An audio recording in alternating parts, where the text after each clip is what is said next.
चांदबाली विकासर नग्न चित्र एटी विकास होइछि ना विनाश होइछि। राजनैतिक छकापंजा भितर बलि पड़ुछि ग्रामांचल विकास धारा। ए पई दायी किए? सरकार ना जनप्रतिनिधि?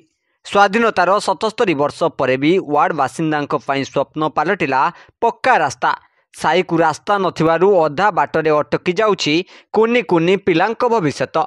यह के उपांत अंचल कथा आमे कहूनु।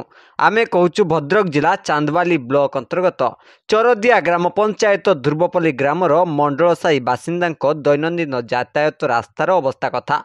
एही साई को पक्का रास्ताटीए नथिबारु ना आसी पारुछि 108 जननी आंबुलांस ना उपयुक्त समय रोगीटीए पहुंची पारुछि मेडिकल।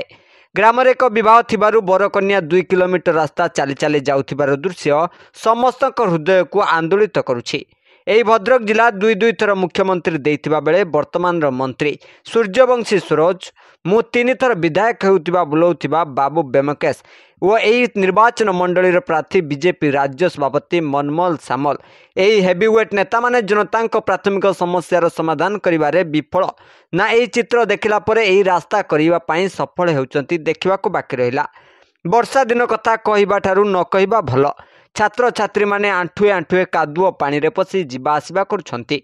सरकारक समस्त विकासर धारा एही ग्राम पई पालटिछि अभिशाप। एठी कहिबा काहाकू सुनिबो किए?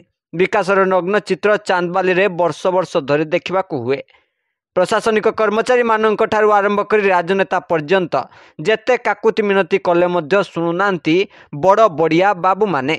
ग्रामवासी माने बारंबार अभियोग करी निराश होई पड़िलेनी।